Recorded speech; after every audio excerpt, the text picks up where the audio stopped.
இன்றைக்கு விவேகானந்தர் பிறந்த தினம். தேசிய இளைஞர் தின நல்வாழ்த்துக்களை அனைவருக்கும் தெரிவித்துக் கொள்கிறேன். தமிழகத்தில் டிசம்பர் 23 மிகப்பெரிய ஒரு பிரச்சனையானது உருவாகி நடந்து கொண்டிருக்கிறது. பாரத தேசத்திலேயே பெண்களுக்கு பாதுகாப்பு இல்லாத மாநிலமாக தமிழகம் மாறிக்கொண்டிருக்கிறது.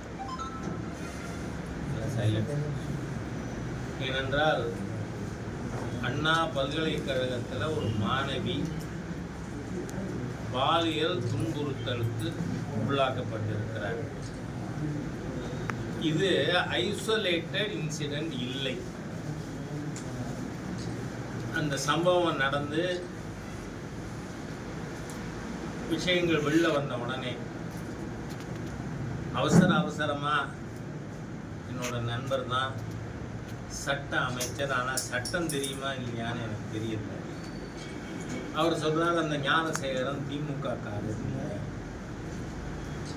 ஆனால் நம்ம RS பாரதி இருக்கார் இல்லையா, நம்ம பையன் தான் அப்படிங்கிற திமுக காரர் இல்லைன்னு சொல்ற நபர் திராவிட இயக்கத்திற்கு 75வது திமுக 75வது ஆண்டு விழாவுக்கு ஏற்பாடுகளை சூப்பர்வைஸ் பண்ற அளவுக்கு போக முடியுமா தெரியும். ரெண்டாவது, காவல்துறையை இந்த அரசாங்கம் துருபயோகம் செய்கிறது. ஏனென்றால் mister Arun, commissioner of Chennai, அவரோட செல்லை வாங்கி அவரோட கால் ஹிஸ்டரியை இந்த ஸ்பெஷல் இன்வெஸ்டிகேஷன் டீம் வெளியிட்டார். அவர் 23ஆம் தேதியிலிருந்து டிசம்பர் 23 யார் யார் போடலாம் பேசினார் தெரியும். காரணம் என்ன? ஒரு போலீஸ் ஆபீசர் இன்வெஸ்டிகேஷன் ஆரம்பிக்கவே இல்லை, தீர்ப்பு வழங்கிட்டார். என்ன தீர்ப்பு வழங்கியிருக்கார்? ஞானசேகரனுடைய செல்லு ஏரோப்ளைன் மோடில் இருந்ததுன்னு.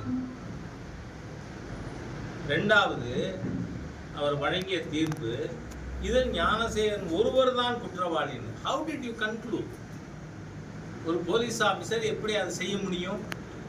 ஆகவே வரம்பு மீறி திராவிட முன்னேற்ற கழகத்தினுடைய கரவேட்டி கட்டாத உறுப்பினர் மாதிரியா கமிஷனர் செயல்பட்டு இருப்பது பல சந்தேகங்களை ஏற்படுத்துகிறது. ஏனென்றால் அந்த FIRல அந்த பெண் என்ன கொடுத்திருக்காங்க? என்னோடு இருக்கும் பொழுது அந்த ஞானசேகர் தொலைபேசியிலே ஒருத்தரோடு பேசினார். பேசினது மட்டும் இல்லை, அந்த சார் சொல்றது மாதிரியா நீ அவர்கிட்ட நடந்துக்கணும்னு எங்கிட்ட வற்புறுத்தினார். இப்போ நான் கேட்கறது, அந்த மாசு படிந்த சார் யார்? அந்த மாசு படிந்த சார் யாருன்னு மக்களுக்கு தெரியணும், அதை வெளியிடணும்.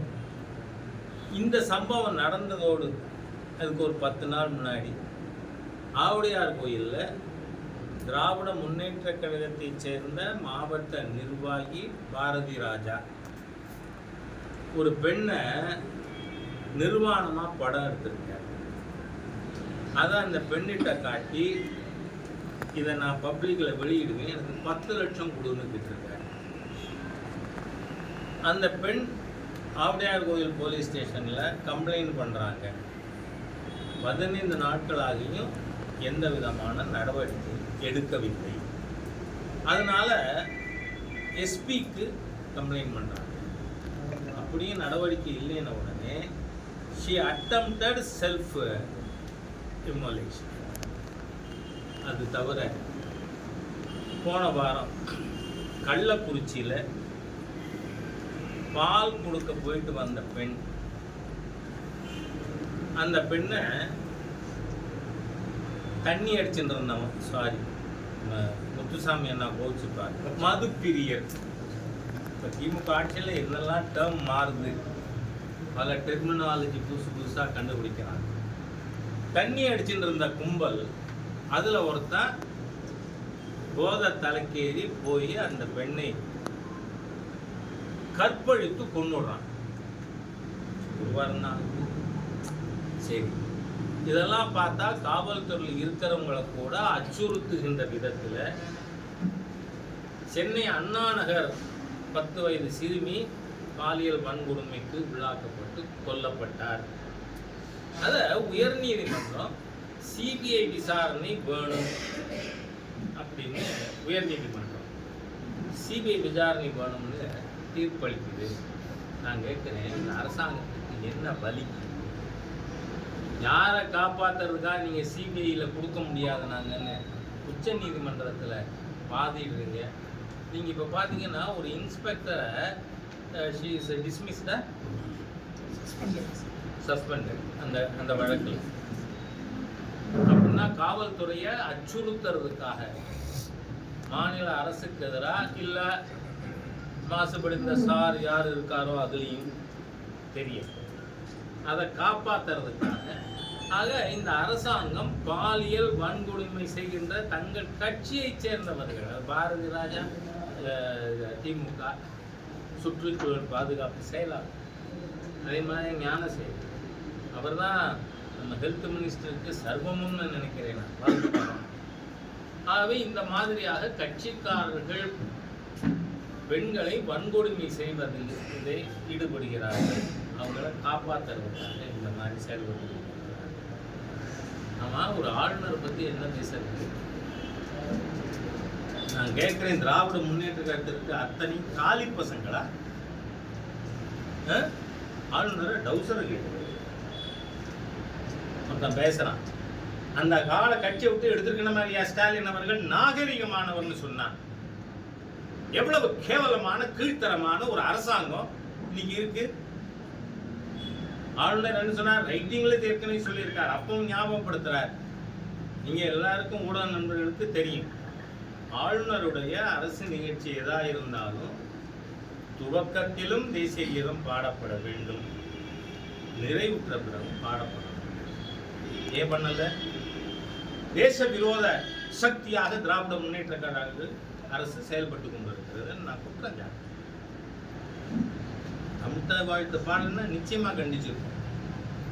ஆனால் தமிழ்தாய் வாழ்த்து பாடிய பிறகு ஏன் தேசிய கீதம் பாடல?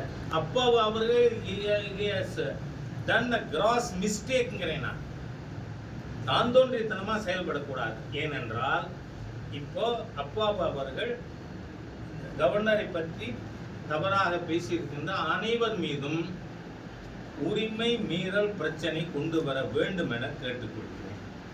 ஏன்னா article 168 of the constitution is very clear. 168 என்ன சொல்றது? தி லெஜிஸ்லேச்சர் இன்க்ளூட்ஸ், ஃபர்ஸ்ட் யார் தெரியுமா? The governor, the house of legislature. அப்போ governor is part of legislature according to 168 of the constitution. இதை என் ஃப்ரெண்டு ரகுபதி படிச்சிருக்காரா இல்லையா தெரியல. இன்னைக்கு நான் முதலமைச்சர் ஸ்டாலின் அவர்கள்ட்ட கேட்கிறேன், உடனடியாக திராவிட முன்னேற்ற கழகத்தை சேர்ந்தவர்கள் ஆளுநரை